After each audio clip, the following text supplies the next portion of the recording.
Bonjour Freddy, Salut.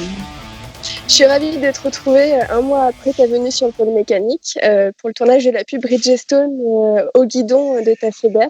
Ouais, Cette même Honda avec laquelle tu as gagné les 24 heures du Mans.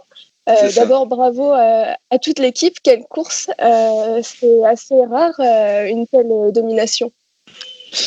Ouais, ça c'est rare. Et puis ce qui est encore plus rare, c'est que la moto était toute neuve. La moto n'avait pas roulé avant mercredi soir, avant la course. Donc l'équipe a fait un boulot extraordinaire et derrière tout ça, on avait comment dire un team qui s'est entraîné, des pneus qui ont fonctionné dans toutes les conditions et trois pilotes qui ont fait le boulot. Donc ouais, pour être honnête, c'est assez rare de faire une course aussi parfaite après longtemps et après beaucoup d'attentes quoi. Ouais, et surtout pas de chute et pas de faux points morts pendant la course. Le plus important, du coup. Ouais, ouais, c'est gentil, merci de me rappeler que j'ai fait une connerie à Alès. De rien, de rien. Non, non, non, bah tu vois, voilà, tout était bien fait, ça m'a servi de leçon sûrement. C'est surtout qu'à Alès, j'y allais pour m'amuser. J'étais peut-être pas assez concentré, alors que sur le circuit, j'évite de partir pas concentré. Ouais, il vaut mieux que ce soit pas fait du coup pendant l'entraînement que plutôt pendant la Ouais, course. Tu as eu l'occasion de dire que lorsque l'on gagne pour la première fois le championnat du monde d'endurance, on s'y attend, c'est presque normal.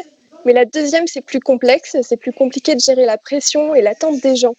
Est-ce que c'est la même chose lorsque tu gagnes une première fois les 24 heures du Mans et que tu le regagnes après?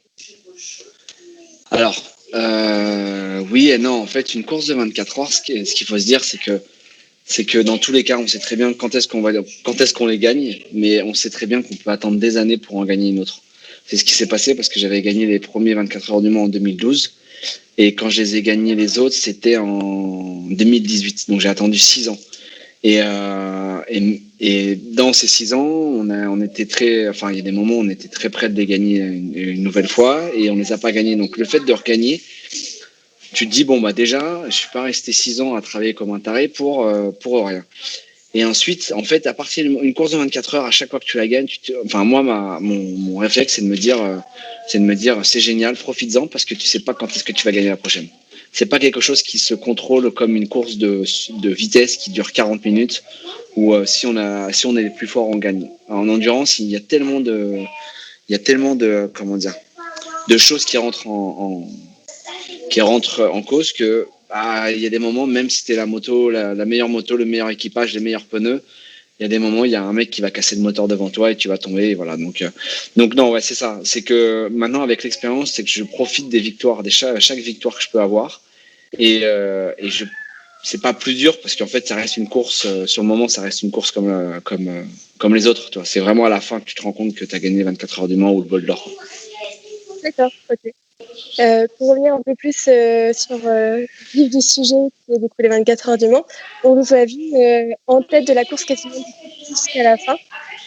Est-ce que c'était la course la plus simple de ta carrière? Non. alors, alors c'est cool parce que souvent quand on dit que les courses d'extérieur ont paru simples pour les vainqueurs, ça veut dire qu'ils ont fait un super boulot. Donc, c'est plutôt un compliment pour l'équipe entière.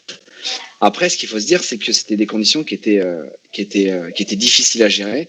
Et à partir du moment où on a commencé la course, notre objectif, c'était de finir la course, de faire zéro erreur. Ça, on n'a jamais changé, on n'a jamais voulu mener la course, on n'a jamais voulu être les plus rapides, on a juste voulu faire zéro erreur. Et en fait, c'est exactement ce qui s'est passé. Et aujourd'hui, je pense, en tout cas, ça c'est mon point de vue, et je pense que beaucoup de personnes en pensent aussi, c'est qu'en endurance, si tu veux gagner, il ne faut pas faire d'erreur et il ne faut pas chercher à être le meilleur pendant toute la course parce que ça se termine toujours au même endroit. Et en début de course, c'était vraiment très difficile, très délicat. Et c'est exactement ce qu'on a fait, c'est qu'on a gardé notre rythme. On n'a pas cédé, comment dire, on n'a pas, je sais pas comment on dirait ça, cédé à la tentation d'être les plus rapides. On est resté sur notre rythme. Et je pense que clairement, c'est ça qui nous a permis de faire la différence avec tout le monde. D'accord, ok. Bah, encore une fois, bravo. Merci. des petites interviews traditionnelles. Je te propose de faire une interview basée sur la question combien. Ça te va? La question, comme tu m'as dit, j'ai pas compris. Bien. Elles seront Combien? toutes avec le mot combien. Ok, Donc, on va commencer. ça va. Combien de tours as-tu fait en tête cette année? Je sais pas. Pas du tout. Donc, Je sais même pas combien de tours dans on a ta fait, donc vie,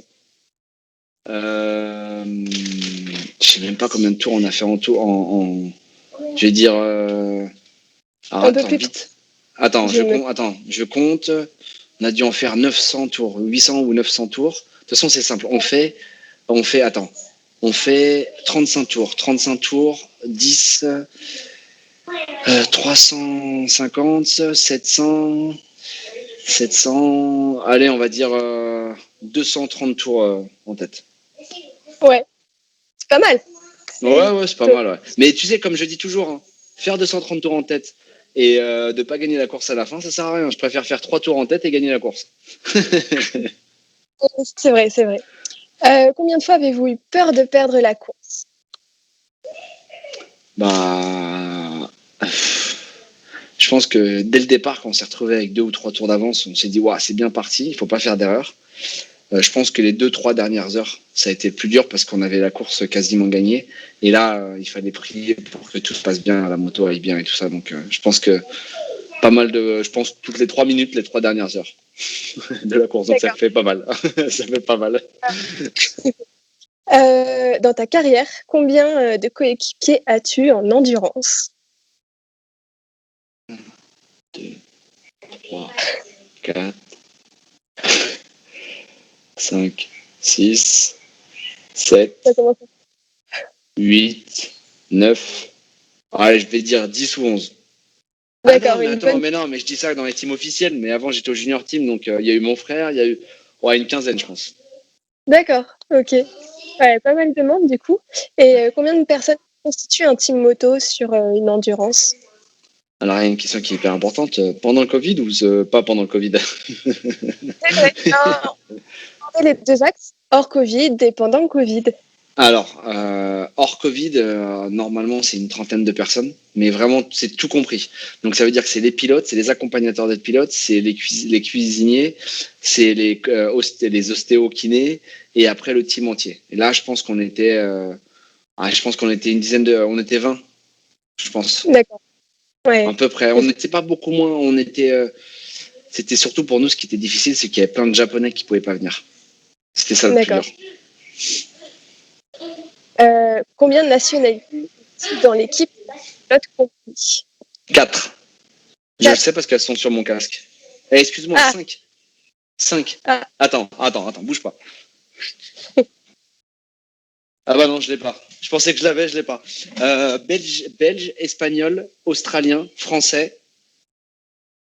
Si j'en ai oublié un, je suis mort, sérieux. Il faut pas que je me trompe. Espagnol. Eh ben, et japonais. 5. parfait. Combien de temps sont mobilisés les membres du team avant un week-end de course? Quand t'as une nouvelle moto, Ouais, je pense qu'ils l'ont reçu début janvier la moto. Donc ouais. voilà. Je pense que depuis début janvier, les pauvres, ils dorment 5 heures ou 6 heures par nuit pour faire la moto qu'ils ont faite là. Donc je pense qu'en France, il y aurait déjà plein de syndicats qui auraient attaqué le team, tellement ils ont travaillé. Je vois. Et sur 10, tu mettrais combien à ton équipe niveau ambiance? Bah, 10, on a gagné. De toute façon, quand on gagne, il y a toujours une super ambiance. Donc, il y a mon team manager, il me dit toujours, quand Freddy est content, il y a une super ambiance. Ah Comme je bah, suis toujours le premier à faire une connerie, ouais. voilà. D'accord, ok. Maintenant, on va revenir un peu plus sur les aspects de la moto, notamment les consommables pendant une course d'endurance. Combien de pneus sont utilisés d'un week-end comme Le Mans, par exemple? Alors, déjà, il y a 25 relais. Donc, 25 relais, ça fait 50 pneus. Parce qu'on change des pneus à chaque fois. Et ensuite, il y a les pneus pluie, des moments où on change plus de pneus parce qu'il y a des pneus pluie et tout ça. Donc, ouais, je dirais c'est entre 50 et 60 pendant la course. Ouais, Et ensuite pendant la semaine, t'en rajoutes je pense, une vingtaine. 20-30, donc ça fait 70-75 pneus minimum. Quelques pneus du coup. Ouais.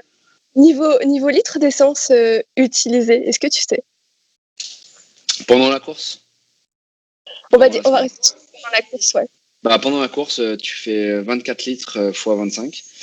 Donc x 10, 240, 480, 480,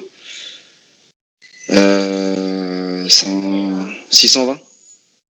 À peu D'accord. près 600 litres, je pense. C'est impressionnant comme quantité. Et Ouais. combien de plaquettes de frein sont utilisées? Excuse-moi, j'ai pas compris. Plaquettes de frein. Plaquettes de frein, on les a changées 2 fois. Donc ça fait trois paires de plaquettes. Vous les changez pas plus? Non. Les autres teams, oui, mais pas nous. D'accord. Et du coup, si on combine tout ça, combien coûte en moyenne une course pour un team de pointe? J'ai jamais fait. En fait, ce que je peux te dire une estimation, mais c'est mon estimation perso. Et je l'ai faite Ouais. avec plusieurs potes depuis des années pour essayer de voir combien ça coûtait une course.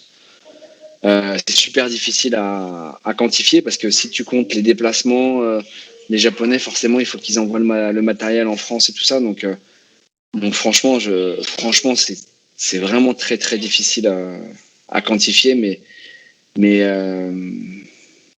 je dirais, franchement, j'ai du mal, mais peut-être 100 000 euros, je pense. Ouais, Mais d'accord. vraiment, j'en ai aucune idée. Une Je pense que estimation vraiment.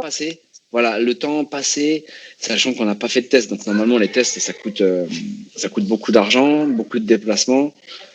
Ensuite, il y a les chutes qui coûtent cher. Ouais. Cette année, on n'en a pas eu beaucoup, donc c'est cool. Donc ouais, non, franchement, je sais pas. C'est une estimation vraiment au pire. Après, il faut payer aussi les pilotes, c'est important, et les mécaniciens. Donc c'est un budget aussi. Ok, d'accord. Si on revient sur ta carrière, sur combien de circuits as-tu roulé? Je sais pas. Beaucoup. Bah beaucoup. Franchement, je pense que ça doit être une trentaine. Si je les compte, ça va durer 1 heure là. Donc je dirais, il y en a tous les circuits français, je pense. Donc Ouais, tu en mets 10-12. Ensuite, tu mets des 5-6 en Espagne. Après, en Angleterre, j'ai fait tout le championnat en Angleterre et tout le championnat en Allemagne. Donc, non, je pense qu'il y en aura plutôt 40. d'accord, Une quarantaine. pas mal. Une vie de pilote, c'est un peu atypique, ça on le sait forcément. J'ai toujours d'un circuit à l'autre. Combien de kilomètres as-tu parcouru pour te rendre sur les courses? Je sais pas. Il faut m'envoyer les questions avant. Comme ça, je compterai. Hein. Si tu veux, je peux aller sur mon application. Je vais aller sur mon application d'avion, déjà. Donc, je vais te dire combien de kilomètres j'ai parcouru en 3 ans. Parce que là, en Ouais, même temps, avec l'avion, j'ai pas fait grand-chose ces derniers temps. Mais je crois que si on regarde sur le profil, ils disent... je vais pas l'avoir, tu vois, je vais pas le trouver. Ah si, c'est bon. Mes voyages en chiffres. Je vais te dire. Tu vois, là, j'aurai une réponse claire et nette.